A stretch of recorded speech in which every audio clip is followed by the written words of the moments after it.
Hey, so today I'll be going assessing your health.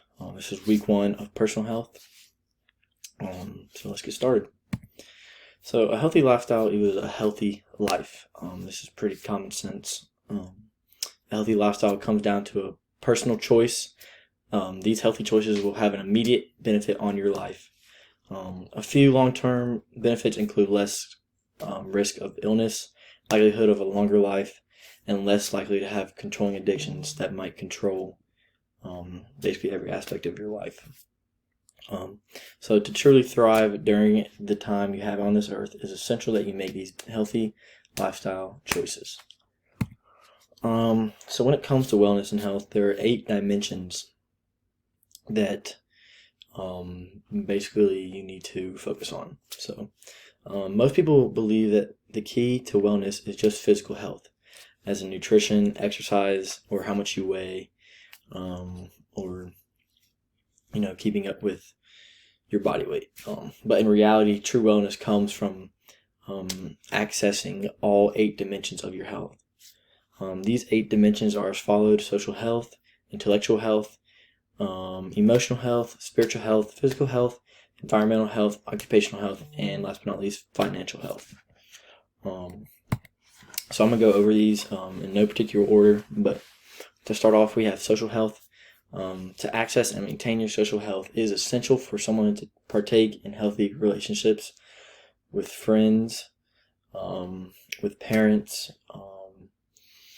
with just loved ones in general. You also need to allow people to care for you. I think the best way to expand on your social health is to go out and talk. Meet new people. Go hang out with your friends. Go be social. So next we have intellectual health. Intellectual wellness comes from when you're able to make quality decisions while expanding your mind. Whether that's in school or in the real world. So basically just expanding your mind, making you smarter to be able to make these healthy choices. And then next we have emotional health or emotion health. Emotional wellness consists of having control over your emotions and having a positive or happy look towards your personal life. You need to think happy to be happy. Take it to you, mate. And then next we have physical health. Physical health is the most common dimension of health people seem to know. To have a solid physical health means to stay in shape while staying active. It also means to eat nutritious, whether that's not eating out every night, not eating fast food, or getting in your fruits and vegetables. Just eat healthy.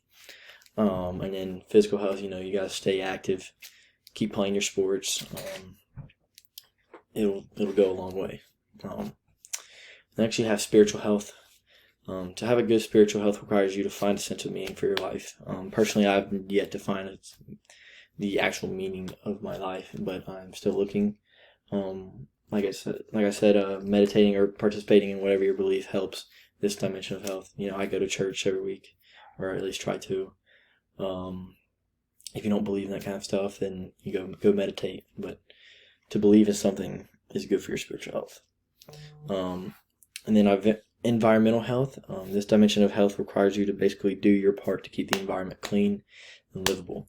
Whether that's recycling, limiting car exhaust, which is you can carpool or you can go even buy a car now that doesn't spit out car exhaust or emissions. And then no littering.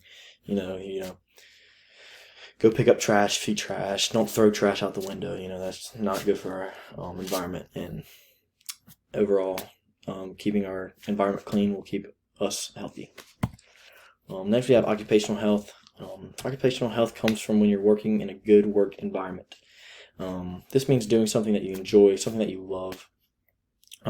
Having good coworkers to surround you and to, spend every day with. And finding a way to get physical activity in your life. Most jobs can be desk jobs, and you sit around all day. You don't need to be sitting around all day. You need to find something that can get you active. That'll keep your mind, body, and soul healthy. And then last we have financial health. Financial health means having a well-balanced amount of money to live off of. This also means you know how to invest your money, you know how to save and spend your money responsibly. So basically, don't go out and spend stuff that you need before stuff that you want. So that's financial health. But all in all, accessing all 8 interdependent dimensions of health will help people live longer and be happier each and every single day. So next we have influences on our health. When it comes to influences, there are many that can be controllable and many that cannot be controllable.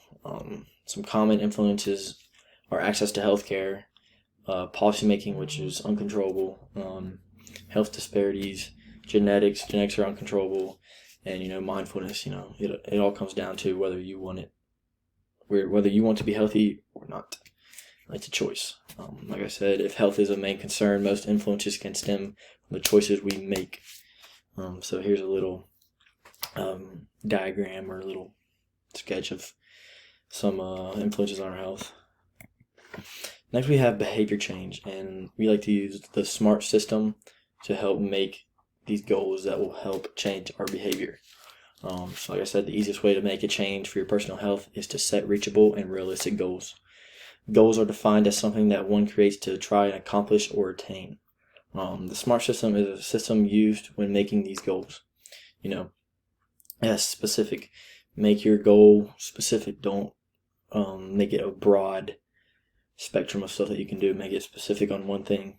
You can have multiple goals, but make them specific. Next, you have M, measurable. Make sure this goal is measurable. Make sure you can see progress happening. Next, you have A, action oriented. Take action. Take action in that goal. Be able to take action. Can you do this?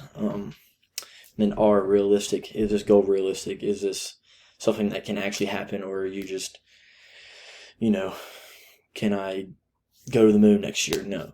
Make it realistic. T, time oriented.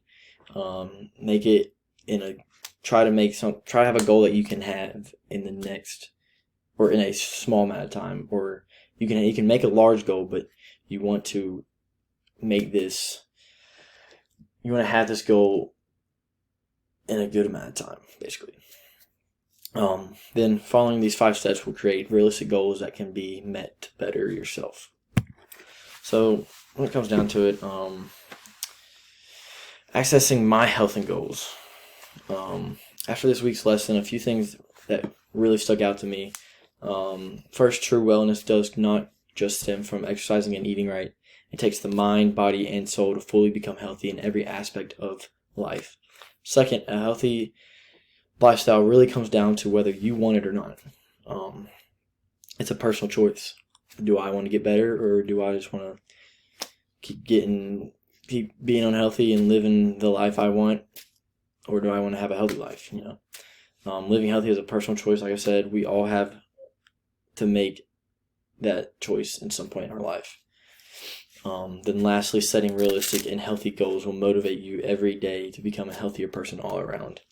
I know in class we just made goals, and then we're going to put that in front of our bathroom mirror so we can see it every single day. I personally will start using these tools, like I just said. I have learned this week to start bettering my health and my overall well-being. And here are the 3 references I used. And